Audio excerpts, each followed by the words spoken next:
El libro de Urantia, parte 1, el universo central y los superuniversos. Documento 1, el Padre Universal, sección 3, Dios es un espíritu universal. Dios es espíritu. Es una presencia espiritual universal. El Padre Universal es una realidad espiritual infinita. Es el soberano, el eterno, el inmortal, el invisible y el único Dios verdadero. Aunque vosotros seáis los vástagos de Dios, no debéis pensar que el Padre es semejante a vosotros en forma y aspecto porque se os ha dicho que sois creados a su imagen, morados por los monitores misteriosos enviados desde la morada central de su presencia eterna.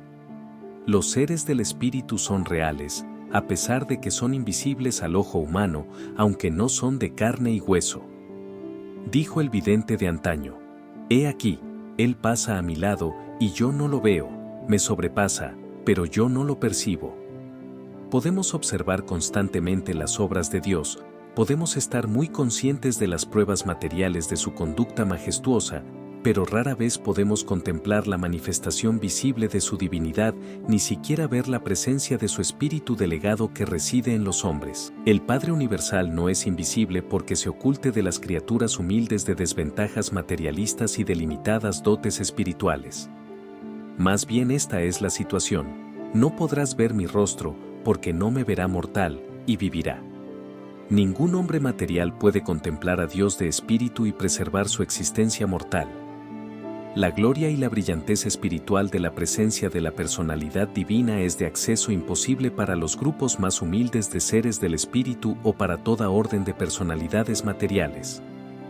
La luminosidad espiritual de la presencia personal del Padre es una luz a la que ningún mortal se puede acercar, la que ninguna criatura material ha visto jamás ni podrá ver. Pero no es necesario ver a Dios con los ojos de la carne para discernirle a través de la visión facultada por la fe de la mente espiritualizada.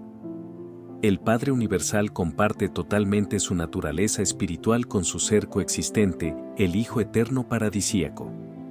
Tanto el Padre como el Hijo comparten de igual manera el Espíritu Universal y Eterno plenamente y sin restricciones con la personalidad conjunta, coordinada con la de ellos, el Espíritu Infinito. El Espíritu de Dios es, en sí mismo y de sí mismo, absoluto. En el Hijo, es no cualificado, en el Espíritu, universal, y en todos ellos, y por todos ellos, infinito. Dios es un Espíritu universal, Dios es la persona universal. La realidad personal suprema de la creación finita es espíritu. La realidad última del cosmos personal es espíritu absonito. Solo los niveles de infinidad son absolutos, y solo en tales niveles hay finalidad de unicidad entre la materia, la mente y el espíritu. En los universos Dios el Padre es, en potencial, el sobrecontrolador de la materia, la mente y el espíritu. Dios trata directamente con las personalidades de su vasta creación de criaturas volitivas solamente por medio de su circuito de personalidad extenso, pero es posible comunicarse con Él, fuera del paraíso, tan solo en las presencias de sus entidades fragmentadas, la voluntad de Dios en la vastedad de los universos. Este espíritu paradisíaco que mora en la mente de los mortales del tiempo y fomenta allí a la evolución del alma inmortal de la criatura superviviente es de la naturaleza y divinidad del Padre Universal. Pero la mente de tales criaturas evolucionarias se origina en los universos locales y debe lograr perfección divina mediante esas transformaciones experienciales de alcance espiritual, que son el resultado inevitable de la elección de una criatura de hacer la voluntad del Padre en los cielos. En la experiencia interior del hombre, la mente está vinculada a la materia. Estas mentes vinculadas a lo material no pueden sobrevivir al fallecimiento mortal.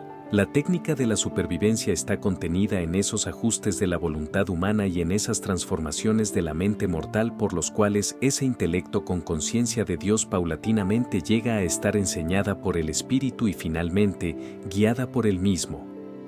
Esta evolución de la mente humana, a partir de la asociación con la materia a la unión con el espíritu, resulta en la transmutación de las fases potencialmente espirituales de la mente mortal en las realidades morontiales del alma inmortal. La mente mortal servil a la materia está destinada a hacerse cada vez más material y consecuentemente a sufrir una extinción final de la personalidad. La mente entregada al Espíritu está destinada a hacerse cada vez más espiritual y finalmente, a lograr la unidad con el Espíritu Divino, sobreviviente y conductor, alcanzando así la supervivencia y la eternidad de existencia de la personalidad. Yo procedo del Eterno, y he regresado repetidas veces a la presencia del Padre Universal. Sé de la actualidad y personalidad de la primera fuente y centro, el Padre Eterno y Universal. Sé que, si bien el gran Dios es absoluto, eterno e infinito, es también bueno, divino y misericordioso. Conozco la verdad de las grandes declaraciones: Dios es espíritu y Dios es amor, y estos dos atributos se revelan al universo de manera más completa en el Hijo Eterno. Presentado por un consejero divino, miembro de un grupo de personalidades celestiales encargadas por los ancianos de los días en Ubersa, sede del gobierno del séptimo superuniverso, de supervisar aquellas porciones de esta revelación inminente que tienen que ver con los asuntos allende los límites del universo local de Nevadón. He sido comisionado para patrocinar aquellos documentos que describen la naturaleza y atributos de Dios, porque represento la fuente de información más elevada de que se dispone para tal fin en cualquier mundo habitado. He servido como consejero divino en todos los 7 superuniversos y he residido por mucho tiempo en el centro paradisiaco de todas las cosas. Muchas veces he disfrutado del placer supremo de una estancia en la presencia personal inmediata del Padre Universal. Describo la realidad y la verdad de la naturaleza y atributos del Padre con indisputable autoridad. Yo sé de qué hablo.